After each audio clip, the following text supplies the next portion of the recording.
Hi to all, एक बार फिर से आप सबका स्वागत है आज के इस बर्निंग सेशन के अंदर, जहां पे हम लोग बात करने वाले हैं राज्यसभा के बारे में, राज्यसभा के मेंबर्स के बारे में और राज्यसभा के अंदर प्रेजेंट टाइम पे किसके पास में कितनी सीटें हैं, इन सब चीजों के ऊपर डिस्कशन होगा इस पर्टिकुलर सेशन के अंदर।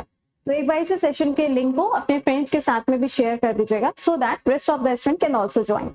तो आइए तो इस टॉपिक को डिस्कस करते हैं और बात करते हैं कि राज्यसभा के अंदर चल क्या रहा है। देखिए अभी क्या हुआ था, अभी इलेक्शंस हुए थे, 18 लोकसभा इलेक्शंस कंडक्ट किए गए थे और इस लोकसभा इलेक्शंस के अंदर आप सबको ये चीज मालूम होगी कि इतनी सीटों के ऊपर चुनाव का आयोजन किया गया था।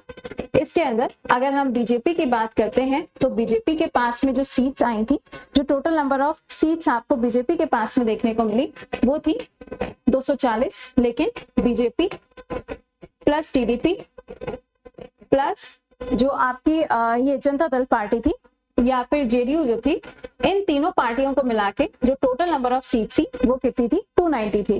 और लोकसभा के चुनाव के अंदर जो मेजोरिटी चाहिए थी सरकार को बनाने के लिए, जो मेजोरिटी नंबर ऑफ सीट चाहिए थी वो कितनी थी, तो वो यहाँ पे 272 या 273 आपको देखने को मिलेगी। ऑलराइट, तो ये क्राइटेरिया था जब हम लोकसभा इलेक्शंस के बारे में बात कर रहे थे।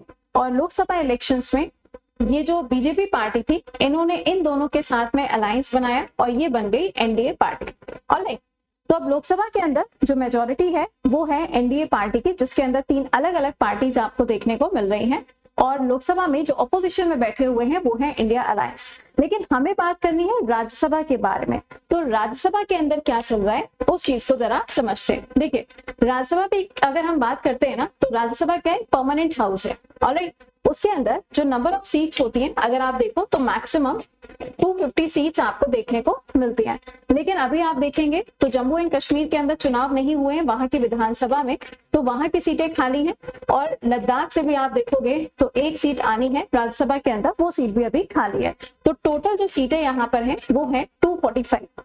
ऑलराइट, ये जो 245 सीट्स हैं इसमें से अगर हम मेजोरिटी की बात करते हैं राज्यसभा के अंदर तो टोटल सीटें कितनी होनी चाहिए, 113 सीटें होनी चाहिए अगर आप फुल ऑन मेजोरिटी में रहना चाहते हैं। तो अभी क्या हुआ, अभी ये हुआ कि 113 जो कि मेजोरिटी होनी चाहिए थी, तभी आपकी जो सरकार है वो फुल ऑन मेजोरिटी में बनी रहेगी।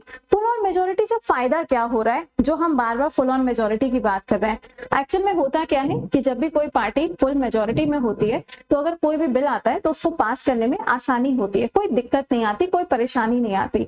तो जब तक यहाँ पर पार्टी फुल मेजोरिटी में होगी तब तक किसी भी सवाल को या फिर किसी भी बिल के ऊपर कोई सवाल खड़ा नहीं हो सकता। लेकिन अब यहाँ पर क्या हुआ, यहाँ पर 13 तारीख की बात है, यहाँ पर आप देखेंगे तो जो राज्यसभा है, इस राज्यसभा के अंदर अगर हम मेंबर्स की बात करते हैं तो राज्यसभा में मैक्सिमम मेंबर्स मैंने आपको बताए कि कितने होते हैं। और इन मेंबर्स में अगर आप देखेंगे, इन मेंबर्स में आप देखोगे तो 245 मेंबर्स में से, कितने में से, 245 मेंबर में से जो 12 सदस्य होते हैं वो नॉमिनेटेड मेंबर्स होते हैं और इनका जो नॉमिनेशन किया जाता है वो राष्ट्रपति के द्वारा होता है, प्रेसिडेंट के द्वारा किया जाता है।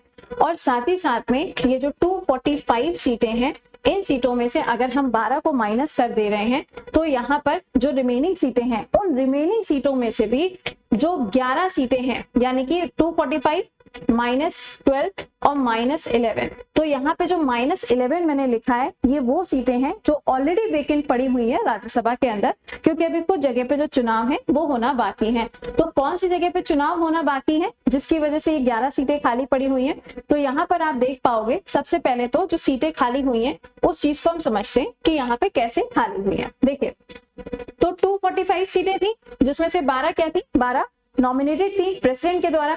अब उन 12 में से क्या हो गया है, 13 तारीख को आप अगर देखोगे तो 4 लोग ऐसे हैं जिनका क्या हो गया, रिटायरमेंट हो गया। ठीक है, अब जो 4 लोग हैं जिनका रिटायरमेंट हुआ है उसमें आप देखेंगे तो 4 बहुत ही ज्यादा फेमस पर्सनालिटीज हैं जिनके रिटायरमेंट हुए हैं।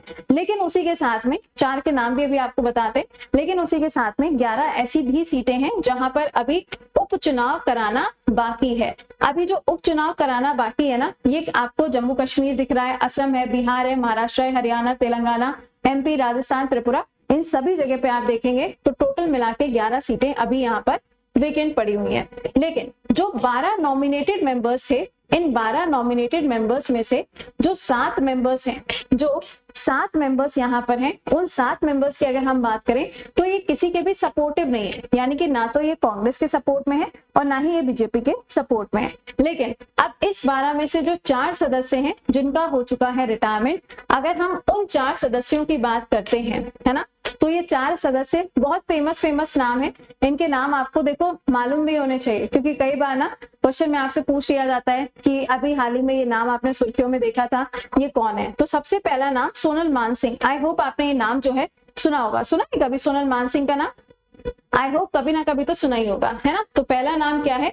सोनल मानसिंह का नाम है। दूसरा नाम है राकेश सिन्हा, तीसरा नाम है राम शुक्ल और चौथा नाम है महेश जेठमलानी।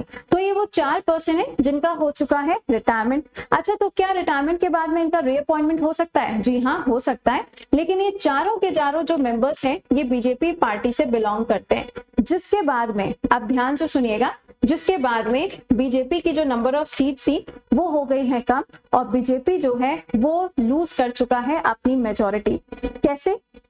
ऐसे कि यहाँ पे जो टोटल नंबर ऑफ सीट्स थी एनडीए के पास में, ध्यान से सुनिएगा, एनडीए के पास में जो टोटल नंबर ऑफ सीट्स थी उसमें से अगर हम 4 माइनस कर दें तो वो बची है 101। और अगर हम सिर्फ बीजेपी की बात करते हैं, सिर्फ बीजेपी की बात करें तो ये हो जाएगी 86 या 87 आपको देखने को मिलेगी। ठीक है, तो अब प्रॉब्लम यहाँ पर ये है, मेजोरिटी कितनी थी? 113 की, है ना। तो यहाँ पे कितनी है? 101 आपको देखने को मिल रही है, यानी कि अभी भी इसके अंदर कुछ मेंबर्स जो हैं वो शॉर्ट हैं, यानी कि 12 मेंबर्स जो हैं वो अभी भी इस मेजोरिटी को पूरा करने के लिए शॉर्ट हैं। तो अब मॉनसून सीजन या फिर मॉनसून सेशन जो है वो भी स्टार्ट होने जा रहा है। मॉनसून सेशन में भी बहुत सारे बिल हैं जिनको प्रेजेंट किया जाएगा। एग्जैक्टली अभी जो बिल यहाँ पे प्रेजेंट किए जाएंगे, इसके लिए अगर आपको बिल पास कराना है तो जो बाकी पार्टीज हैं, जैसे कि आप देखेंगे साउथ इंडिया के अंदर आपको मिलेंगी AIADMK पार्टी हो गई, YSR पार्टी हो गई, इन सभी पार्टियों के ऊपर अब क्या करना पड़ेगा? बीजेपी को रिलाय करना पड़ेगा, यानी कि उनके ऊपर निर्भर रहना पड़ेगा। तो ये निर्भरता कब तक चलेगी? ये निर्भरता तब तक चलेगी जब तक उपचुनाव नहीं हो जाते या फिर जो 4 मेंबर्स यहाँ पर रिटायर हुए हैं इनका नॉमिनेशन नहीं हो जाता।